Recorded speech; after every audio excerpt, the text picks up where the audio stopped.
Guys, I got CJ Emulous here for this next episode of the podcast, and say what's up, CJ. What's up? What's up, CJ? Yeah, so we have the same name. That's pretty cool. I just had a few questions for you, just as like a little interview. Yeah, So, just tell the people a little bit of background, like how you came to do like Christian rap and stuff. so how I started to do Christian rap, uh, you want the short version, the long version, the medium version? Let's do the medium version, All right, give me like a time limit. like Time, because we five, didn't talk six, about how long. like five, Six six minutes? minutes. All right, 5, 6 minutes. Okay, that's kind of like the long version Oh for me. well, No, you're good. So basically, I got to start Christian rap with starting how I rapped. How I started to rap. So I started rapping. I was in high school. I think I was a senior in high school, and I was taking like an AP English class, rhetoric class, or something like that. And it was a lot of like poetic writing, and I was getting really like super into it, and it was fun. I was having a lot of fun with it. And my teacher, his name was Mr. San Juan. He asked me one day. He was like, "Do you rap?" And I was like, "No." And then he was like, "You should." And I'm like, that's weird for a teacher to tell me like to rap. But yeah. my best friend, his name was Samuel Franklin, in the same grade, same school. He was actually like a really dope rapper, like probably to this day one of the best freestylers. I'm like, man, this dude was so good. Like even as a senior in high school, it's crazy. I've used I recycled some of his lines from high school in some of my raps, like. But yeah, so I told him to teach me how to rap. I was like, I really want to learn how to rap. Mr. San Juan told me I should learn how to rap. So he told me to go into the shower. Like, he's like, do this every single night. When you're in the shower, like, like try to rap super fast. And I'm like, what? Like, I like, that's how you're going to teach me? He's like, no, like What? rap. And he kind of gave me like a speed and everything. And he was like, do this every single night. And so like after like a week, like I was like, first I just felt like stupid. I felt like, what the heck? What is this? But after like a week, like me like going that at that speed, I was able to like finally get it. I wasn't saying nothing like really crazy or cool or nothing like that, but I was able to kind of like make sense at that speed. And then like a month later, he just kind of surprised me one day. We were in the car and he was like, "You've been rapping?" And I'm like, "Yeah." And then he said, "All right." And he put on a beat that was a lot slower. And remember, I was like used to rapping fast. So like what it did is like he tricked my mind into like processing and thinking super fast, slowed the tempo down, and then like put a beat on and was like, all right, freestyle. I'm like, I haven't done this yet. Like you've been rapping in the shower. So he put on a beat and it was like super slow and it was easy. It was super easy for me to think. And so that's how I started rapping in general. Started doing secular music, everything, got saved. And I completely like was done with music. And then I started serving at my church after, I got saved and everything. And they're like, don't you rap? Won't you do something for the youth? And I'm like, I didn't even know this is okay. I didn't hear about Christian rap or nothing like that. And I'm like, all right, like if you guys want me to. And so yeah, that's pretty much how I started doing something for the church I was serving, specifically for the youth group. And then it like kind of took off from there. Like I did like 3 songs one day, like my first time going to the studio. I recorded, like wrote and recorded 3 songs, and then they had me perform at an event. And then like literally from that event, like I got booked at another event and another event and another event. So yeah, that's how I kind of got into Christian rap. Mhm. Yeah. So that's pretty cool. See, Zach actually said a similar thing. He was like, he was started doing rap and then he quit because he just like, after he got saved, he thought like, he just basically thought the same thing. He was just saying that exact thing basically. Yeah. So Yeah. like, is there like anything in particular that like inspired you to do Christian rap, or was it just like the youth Yeah. group? The gospel, honestly, man, like when I seen like when I first got saved, I was just on fire about sharing my story and sharing the gospel and seeing people sorry, I got hiccups. Seeing people's lives get changed, man. Like my life was changed. I got, my story. I met the Lord in prison and everything. And so yeah, I started serving and I was just serving in the youth ministry and everything, and like one of the youth leaders, a part of the team that I was working with, wanted to put on an event to reach students, and that was the event that she asked me to rap at. Do some songs, don't you do music? And I'm like, oh, all right, yeah. And it really connected with the students. Like I was fresh out the world, so I could kind of speak their language and everything. And so like start when I seen that, like I didn't get saved and like, oh, I'm gonna be a Christian rapper. You know what I mean? Like it was just like I was doing ministry. Like I was witnessing to people on the streets. I would go through different neighborhoods at night, go pray for people. I would like go into high schools. I would see people walking on the street, share the gospel with them. So I just had a passion to see people get saved. But like I feel like God kind of ordered my steps in the realm of rap. Like, you know what I'm saying? Like one thing led to the next. So after that event, that was like a event that they collabed with multiple churches at my church. But I saw the response, and like I said, one event turned to the next event. Like that first event that I did turned into, man, can you come to our church and and and do this coming up in a few weeks? Can you come and share your testimony and do some music? And I'm like, yes. I kept resoundingly saying yes because of the urgency to get the gospel out. You know what I mean?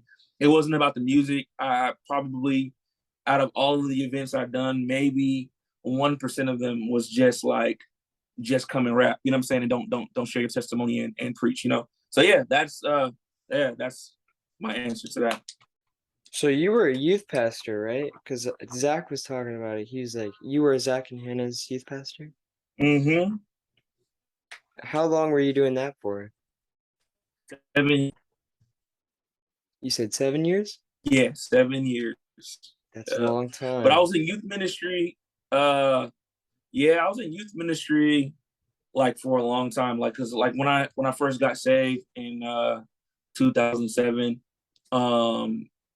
yeah, when I started serving, released from prison and got, you know what I'm saying, back into, regular life and everything, I started serving, and immediately like God called me to youth ministry. So I was like, a lot of my music and ministry that I was a part of, I had my own ministry, was connected to youth ministry and everything. And I was already serving at the church before I became a youth pastor. I already got offered youth pastor jobs, but just didn't feel called until, you know what I'm saying, I took the one out here, New Life. But yeah, one of my events that I did, I think I was telling you this.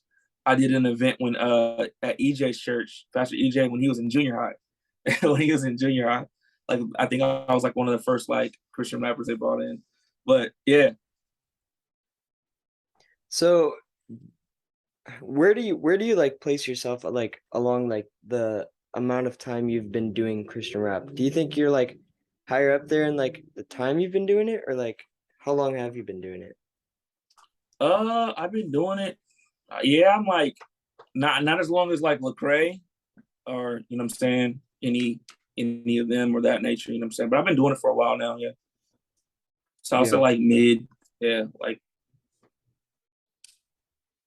Do you have any like goals that you have with music? Is there anything you like want to accomplish before you stop doing music?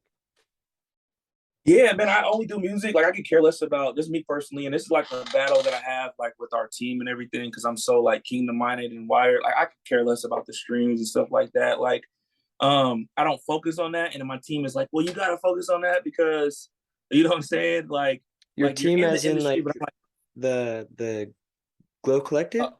like, my team, management team, label Oh, team, and some of our Glow Collective people, Miles, Minnick, and everything. We have these conversations, But I guess because I'm not saying that either perception is right. I think both of those things are beneficial. Like, you know what I'm saying? Like, obviously if you're called to Christian rap music, you want the streams to go up because you want to reach as many people as possible. But yeah. I guess a lot of the time that the things that I value are like the live performances more. You see me doing a lot of that, like because I'm able to like actually interact with the people and see the fruit firsthand. Like I'm able to share my testimony and give the gospel, give an altar call, give an invitation for them to receive Jesus. You know what I'm saying? So I guess that's why like I put a lot of focus on that because for me like that's more impactful impactful like I guess direction where I can see I can see the impact of the ministry that I'm doing. That's what I meant to say. Yeah. Yeah. Firsthand versus like, I guess subconsciously like the stream part is like, well, I hope they got the message, right? I hope the seed was, like, it's more so like hoping, like, man, I hope the seeds were planted. I hope, you know what I'm saying, they get what I'm trying to portray through the music and everything. Yeah. Yeah. So What yeah, it so my goal is just to do oh, more live events, man, see souls saved, man. You know what I'm saying? That's yeah. what did your life look like coming up? Like what did you come from, like a super like healthy household, or like Super what? what was your life like coming up? Like Okay. I grew up in Vallejo. Sorry, I grew up in Vallejo. And I would say I got like a little bit of both worlds because my, you know what I'm saying, my parents were you know what I'm saying, both educated. You know what I'm saying? My mom was from the hood, my dad was from a bad, you know what I'm saying, area, but got out of that. And we moved into Vallejo, into North Vallejo. We lived in different parts of Vallejo, but mainly North Vallejo. I lived in the South and Central too. But my parents were in college, you know what I'm saying, trying to get the degrees. I think my dad was working and in college, so he was gone a lot. And my mom was working night shifts. And so I spent a lot of time with people in a certain environment and everything, a certain, you know what I'm saying, like product of my environment. But my household, like, you know, my parents, like I said, I got both sides of it. Like my parents tried to force me to go to church and all that good stuff. But on the flip side of that, they were pretty much going through a divorce my entire life. I've seen, you know, saying fight after fight. My dad chased my mom out the house with a knife a couple of times, you know what I'm saying, long ago. So yeah, like it was like a mixed bag, you know, like household was good and not good, got some good values and stuff like mhm. that. You know what I'm saying, implemented some good things, but also very toxic. Neighborhood was not the best, you know what I'm saying, exposed to a lot.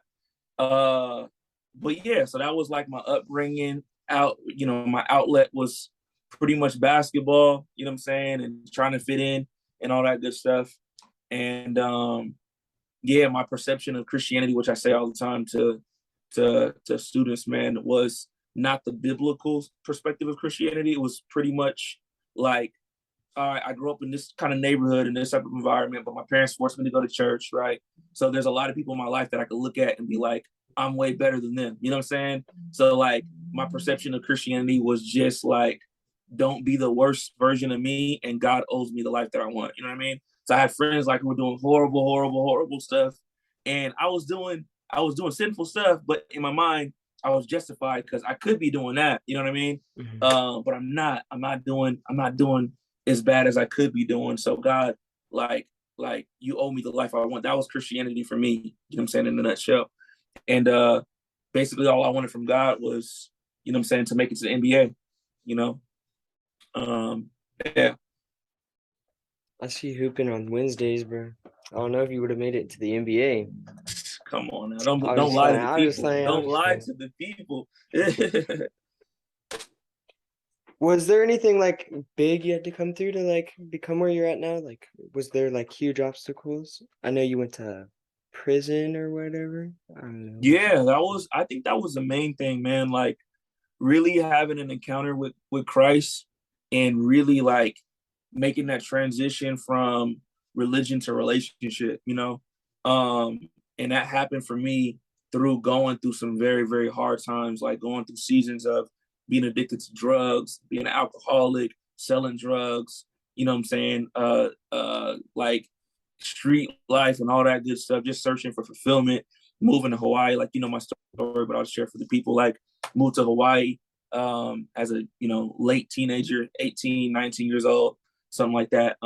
Initially for military, got kicked out the military and just saw opportunity. Like, man, I can make a lot of money out here. There's a lot of people out here in the Bay, from the Bay, that live in Hawaii or from other parts that are doing illegal things and making a whole lot of money, you know. And I ended up clicking up with those people. Some of them I knew from the Bay Area and everything, and got convinced that I can do the same thing. And so I started shipping ecstasy pills over, which is, you know, meth, Molly, you know, same substance and everything. Um, over from the Bay Area to Hawaii, was selling it, started making a lot of money. You know what I'm saying? Me and my friends living in a house on the beach out there, Ever Beach, 3 nice cars, whole lot of money, crazy life, hanging out with NBA stars in the clubs, doing a bunch of shows, stuff like that. But knowing and seeing, well, seeing and knowing, but also knowing and then seeing that it wasn't fulfilling. You know what I'm saying? Yeah. But then being so trapped because it's like, man, I'm so deep in the lifestyle that I'm living. What next? I can't just leave and go work at Walmart now. You know what I'm saying? Like, I literally was having. I remember just contemplating, like, man, this is not it. Like, when people went away and friends went away, and I'm just there alone with my thoughts, and I'm like, man, like, this is not it. What am I doing? You know what I'm saying? Like, I'm gonna end up dead. I'm gonna end up in jail or something. You know? Sorry, I got the hiccups. It was really bad. I'm gonna end up dead. I'm gonna end up in jail. But then I literally thought, like, okay, what's the plan? Like, just got kicked out the military. I probably won't even be able to get a regular job. You know what I'm saying? So I kind of felt like trapped. Like, this is my only way. You know what I'm saying? That I could move forward. And yeah, man, ended up like doing that for some time, and then like a week before my 21st birthday, I ended up going to prison, getting busted, going to prison. Was facing 10 to 12 years for the amount of drugs initially, and a mandatory minimum of 5 years for getting caught with a gun and drugs in Hawaii. And man, just slowly but surely, like, God began to chip away at the hardness of my heart, and got a hold of me. Like, I had an encounter, crazy encounter, like, with God, where it moved me over from, like, yeah, I say this all the time, like, it's no longer faith for me, it's fact. Like, you know what I'm saying? I had such a crazy encounter where I repented of my sins, man. One day I was in a hole, just started reading the Bible, man, just hungry, just thirsting for God. And I found him. Started reading the Bible, reading for 24 hours straight, man, just weeping. And his presence just fell in that room, man, like crazy, bro. It was like, I literally had to open up my eyes, like, to see if somebody was there, because that's how like prominent his presence felt. And man, like, he did everything that he says he'd do in the Bible, man. Removed my heart of stone, gave me a heart of flesh, forgave me of my sins, gave me a desire to keep his laws. You know what I'm saying? Mm-hmm. Made me a new creation. And so, like, I literally was regenerated, like, that night that I repented, started reading the word, you know what I'm saying, in my cell, brought me to life. And yeah, so that, like, literally with that came, like, a different mission, a different mindset. My life wasn't mine anymore, and it wasn't all about me. It was like, man, like, something just happened to me. How can this happen to everybody else? And I wasn't even focused on later, like, God let me out so I could do something. I'm like, no, like as soon as I get back into regular population, I'm gonna do something. You know what I mean? And became like an evangelist up in prison, man. So yeah. Yeah. Did you do a lot of stuff in prison, like with the ministry stuff? Like, did you was it like a When I service or got anything? saved, after I got saved, it was just pretty much reading the Bible. We had a chapel in there, so I'll spend a lot of time in the chapel. They would play, like, uh like, I forgot the schedule, but like once a day they'll play, like, Christian movies in there. So I would, like, and it was like I loved it because it helped me, like, bring to life the Bible. It was those old school movies where they'll have, like, the scripture pop up and all the actors would be doing just playing it out, like, scripture by scripture. So I read the Bible front to back like 3 times. I did this, like, certification program with the Daily Bread. So I got certified in there. I think I got licensed in there too. And yeah, was going to the chapel and stuff like that. Doing anytime they had, like, guests come in and do, like, a Bible study. I think it was like Tuesday nights or Thursday nights. I'll be there. But that was pretty much it, man. Just soaking up the word, and yeah. And I grew, like, so much when I got out of prison. People were like, man, where'd you go to Bible college? You know, so, but yeah. Yeah, dude, I think I hear my sister. I don't know if that's gonna pick up on the video, but she's in I there crying. can't. It's all good, man. So, so you're a Christian artist, but do you like what's your like rotation right now? Like, what are you listening to? Who's your like people? CJ Emulous, CJ, and I'm just playing. Like, as far as Christian rap, or just like music, Christian music in general. Just Christian music in general. Honestly, like, I listen to a lot of house fires. I listen to a lot of worship. Some Maverick City songs, like I have a couple that I really, really, really I like. Um, Of course, the Glow Collective and Miles Minnick. You know what I'm saying? I listen to my stuff because, yeah, you know, I got to shout out Z Dior's. You know, that's the bro. KB, KB is probably my favorite artist of all time. You know what I'm saying? Mhm. Let's see who else is on rotation. New album just came out, so I'm skimming through them right now. I'm listening, like just checking it out. Like, What Up RG's album came out, Social Club's album just came out, so I'm listening for listening purposes right now. I like Scooty Wop though too. Scooty Wop's dope. But Dude. yeah, like I listen to a lot of my songs so I can, you know, make changes and stuff like that. Mhm. Yeah, but those are I probably more so listen to worship though. Yeah, a lot of times because like I get rapped out since I rap so much. You know what I'm saying? Sometimes it's just like overkill. You know. Mhm. But when I am listening to music, I'm a true Bay Area fanatic, fan of Bay Area music. So Mhm. I love the hyphy stuff. You know what I'm saying? I love the hype stuff. So Is there like any Christian rappers or artists that you got inspired by to start doing stuff? yes, inadvertently. So I did the first Christian rap song that I heard, but I didn't even know who it was until I met him.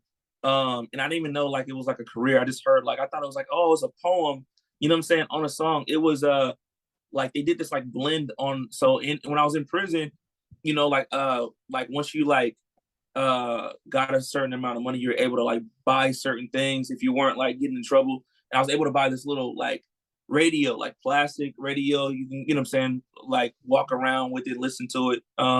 So there was like two Christian stations. One was like, well, actually one Christian station out there at that time. It was the Fish. But on the weekends they would play like gospel stuff. And uh I would be listening to it, you know, like, and I would try to like cut off like, you know what I'm saying, the bad stuff, Mhm. you know what I'm saying? Because I was trying to get the spiritual stuff inside of me. But I heard the first Christian rap song that I heard was Praying for You on the radio by Lecrae. Praying for You. They played like a little like I think it's called like a mashup or whatever it's called. Like they mixed it Mhm. into like a gospel song. But I was like, it literally brought me to tears, man. Like it was crazy. I was just, you know, such a vulnerable time being in prison, just surrender my life to the Lord. And yeah, so yeah, I would say Lecrae, like that was an inspiration. Then like probably within a couple months, I ended up like of getting out, I met him because I started doing Christian rap, and then one of my mentors brought me to the tour. This is when he was still on Cross Movement, man. But yeah, brought me to a tour, and yeah, yeah, brought me to a tour. Got to meet him. I actually got to tell him that story. Like, man, like this story, you know what I'm saying? Like, or like your song blessed me when I was in prison, bro. So it was super dope. But yeah, Yeah. Uh, so it's sort of an off, like the sort of not related to music at all, but like what makes the perfect sandwich for CJ Emulous? perfect. It just honestly depends on the day. I'm a foodie, you know. You always hear me talking about cooking. So man, like if I was gonna make a sandwich today, I would go with like a spicy, spicy. All right, that makes a good sandwich. All right. I would go like a spicy, like hot pastrami. Like I might actually do that because that sounds good. I was craving that, but you know, cook the meat, you know, some pepper on there, a little bit of garlic and other seasons I can't tell you about because I have to, you know what I'm saying? I got secrets. Yeah. Um, but there's this shop that is, I think it's called Rim Delis, but they put this, I like spicy food. So they put this ghost pepper cheese. Like sometimes it's too much, you know what I'm saying? We'll put ghost pepper Mhm. cheese on this one. Uh, but yeah, hot pastrami would be good right now. Or like I think the last sandwich I ate was like salami, pepperoni, like an Italian. So those are my go-tos. Actually, I had an Italian this week, but I also had like a honey roasted turkey or honey smoked turkey with bacon and like pesto and all that stuff. So it just depends. Just depends. I can't say which one I would like more. But today, if you ask me, hot pastrami, man, hot Yeah. pastrami for sure. I asked Dior the same question. If you could bring anyone and go anywhere, and you had a lot of money, where would you go for like food? Earth, Anyone, like one Earth, person, or no, like my, because I, I got a family, bro. You can't ask.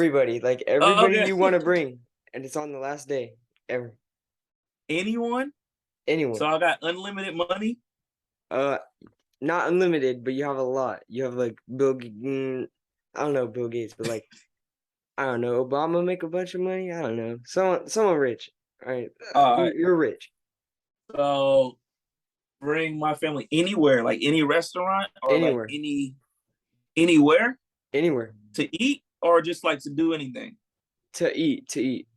Oh, to eat, huh? Um,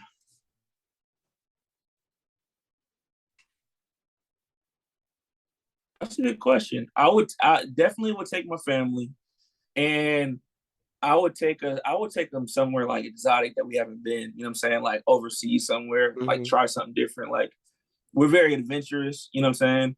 Um, I've eaten a lot of different foods and exposed my kids to a lot of different things. Um, like they eating paella already. You know what I'm saying? A lot of high schoolers and adults haven't even eaten paella. You know, have you ate paella before? I don't know what that is. No. Okay, yeah, yeah. So they eat, yeah, they eat because I since I travel a lot, like I try stuff and I'm like, oh, this is good. You guys got to try it. You know. Hmm. So yeah, I don't know specifically where I would have to like research. I don't know, maybe like an African dish that might be good or not. Maybe like Indian play. I don't know. Like we like everything. I like Indian food. I like Chinese food. I like Japanese food. I like Jamaican food. Or maybe like, oh, you know what? That might be good. Like going to like Caribbean. I had got Zach into some Jamaican food when we went to San Diego. He's like, bro, this is the best ever. So they love when I cook jerk chicken though. So I might say because I saw the documentary of them making like authentic like jerk food in the Caribbeans, but they don't use like they were using pork, you know. So maybe like somewhere like that, like in the Caribbeans. I was actually in the Caribbeans Hmm. this year, but we didn't go to Jamaica. So, but All right. A kind of a juicy question. Do you have any projects coming out? yes. I'm working on. I'm waiting for a music video right now that they said it would be done tomorrow. It's a song with Emmanuel Prophet. I've been waiting. I would have released it Ooh, already. I would have been released it, but my video guy, I'm not trying to embarrass him or nothing. You know, I wouldn't do that. But his name is Drew.move. I've been waiting for like since before Glowchella. We shot the music video what? since before Glowchella, and he was supposed to get it to me ASAP. And he just put me on the back burner, man. I love Drew, but he's putting me on the back burner. He's actually going to be shooting a video for ZDR tonight. I'm like, bro, how you going to shoot a music video? You even got me my music video yet, you know? He's So yeah, he said it should be. So that's what I'm waiting for. And that's I have a lot of music that I'm ready to release, but it's you get more vitality out of a release when you release it with a music video. So don't blame me, guys. Like, don't blame me. I got tons of music I want to put out, but it's the video guys. So if I could yeah. find someone who's like not booked all the time that can do good work, I think I might have found someone. But yeah, You tell yeah, Drew for me, he is lacking. I will tell him. Tell I him he's will tell lacking. him All right, for bro. sure. Thank you for coming on the podcast, bro. I really appreciate it. No problem. I love your podcast voice. What do you mean? Because you're like loud and obnoxious sometimes at like I never hear you talking mellow, not in a negative way. Like you're hype, you know what I'm saying? I get to see you on Wednesdays at the barn, so I never hear you talk mellow. So it's like, wait, what? This is like normally you're like nine square. So Yeah. it's dope. But yeah, I appreciate what you're doing, man, and I'll see you tomorrow. All right, bro. I'll see you tomorrow too. I totally forgot that it's tomorrow. Yes, sir. All right, bro. All right, bro. Thank you. Talk to you soon, man. All All right, right. bye.